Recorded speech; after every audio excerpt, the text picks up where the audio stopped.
Sure.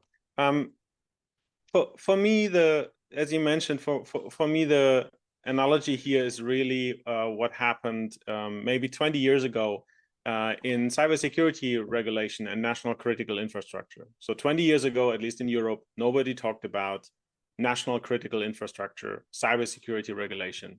And then we had years of regulation, years of negotiations with private sector companies.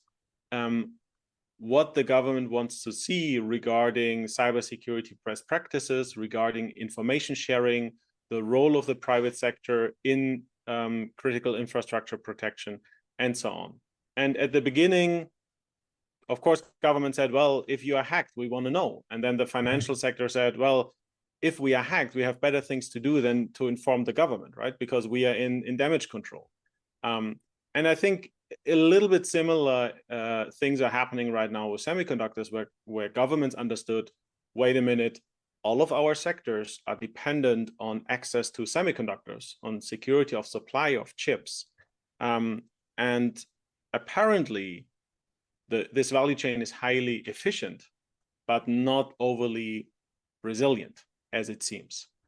So now you have these ideas of already since 1.5 years, these ideas are popping up that governments want to do supply chain monitoring. This is one of the big themes in the EU-US Trade and Technology Council. Similar things are popping up in the Indo-Pacific Economic Framework. So it's really about a renegotiation of the role of the governments in this private sector value chain.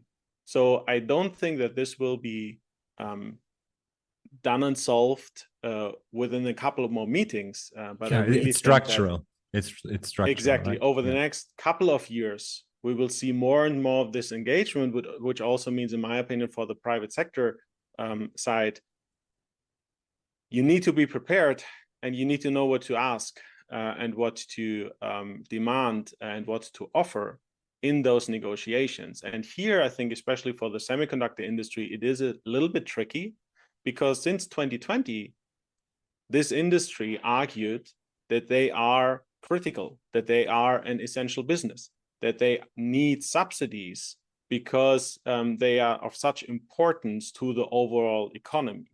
And you cannot have it both ways, right? Like, if first you argue that you are indispensable and that you are critical and essential, and then later when governments start to ask questions, you say, oh, can you please not?